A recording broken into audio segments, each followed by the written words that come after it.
The following is a presentation of the Eagles Sports Network.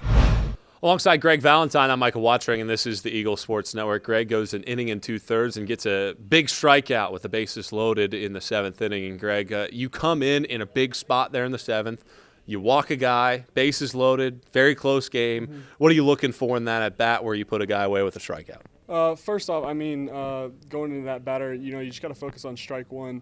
And then from there, strike one, you just got a lot of possibilities. Just keep filling it up and just hope that for me, my movement works, my pitches work. I trust in it and just, allow my defense to just do what they do. Just kind of trust them. For you, you've consistently been the guy that comes in those jam situations. There aren't a lot of other guys on this roster that Coach Griffin typically turns to when there are men on base in the middle of an inning. What is your mindset in those spots? My mindset, just like I said, you just got to take it down to the basics. Just throw strike one. Just focus on all the bullpens we've thrown, all the moments Coach Bounds has trained us for this, and Coach Griffin's trained us for this. Just go back to basic training and just trust your stuff. Last year for you, a bit of a struggle. You had some really good outings. You had some other outings that I'm sure you wish you would have performed better at. You've been really good to start this season. What do you attribute that to? Talking with Coach Bounds last season, I was kind of in the middle of two velos. Freshman year, my velo was a little bit down, and then going into next year, my arm felt a little bit better, felt a little stronger, gained a little weight.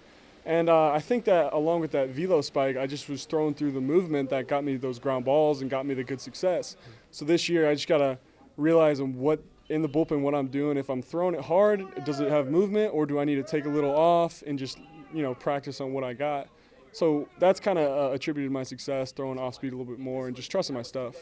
For you, you're probably the most experienced guy in terms of pitching, at least for Carson-Newman, on the roster now. How do you try to build the momentum, not only personally, but within the pitching staff that you guys have carried through the first 7 games? It all starts with, training, and it all starts with, how we prepare for the game. You don't want us to come out here, just come out, lazy, coming from class, don't really not really in the zone. So you just got to pick up the energy and kind of keep it consistent throughout the game, throughout warming up, and just honestly just have fun and just be able to just, like I said, throw strikes and just feel it. Greg, thanks for the time. Best luck this weekend. Thank you. He's Greg Valentine. I'm Michael Watring, and this is the Eagles Sports Network.